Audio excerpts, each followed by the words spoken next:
Hello, everyone. I'm Marie Downey with this FastCast on this Wednesday, November 22nd. Here's a look at just some of the day's top stories.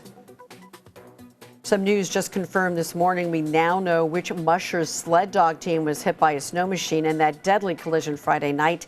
It was five-time Iditarod champ Dallas Seavey who lost two dogs from his kennel after one of his teams was hit by a snow machiner, according to a post on his Facebook page this morning. Seavey says the team, being driven by another member of Seavey's kennel team, was hit while training along the Denali Highway. Alaska State Troopers reported several other dogs were critically injured in the crash. Seavey said in his Facebook post that the snow machiner did stop, but appeared to be intoxicated. He then pleaded with people not to drink and drive. ASD says this case is still under investigation. In southeast Alaska, Alaska State Troopers say the death toll from that large landslide is now at 3 people, a minor who was found Monday night and 2 adults found yesterday. 3 others are still missing as the search and rescue operation continues near Wrangell. The 450-foot wide landslide swept away 3 homes Monday night. Many in the community of just over 2,000 people have come together to try and help.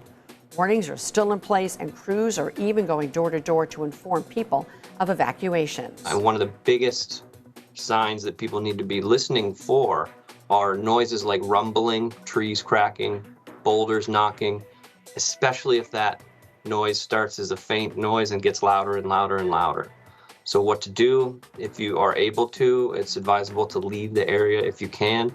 Help your neighbors evacuate. Elderly folks, those with children, or those with lots of pets. This is very much still a search and rescue operation.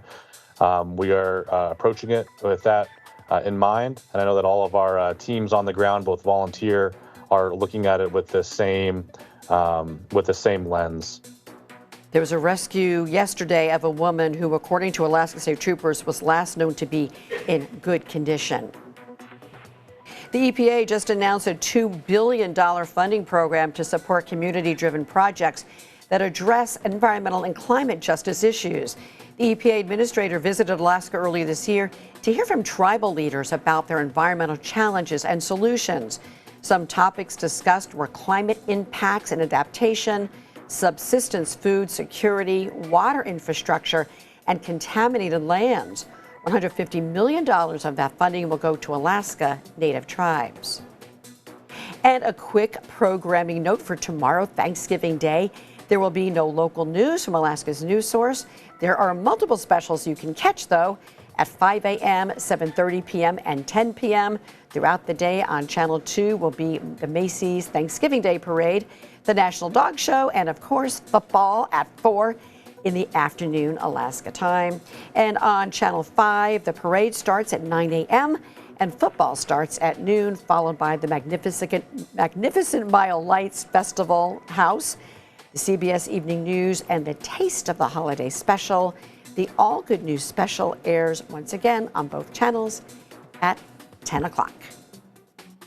Thanks so much for joining us on this day before Thanksgiving. We hope you have a wonderful day tomorrow. And of course, you can catch all of the news, weather, and sports throughout the day, anything that's happening throughout the week on alaskasnewssource.com and on these streaming platforms. From all of us here, have a great Thanksgiving Day.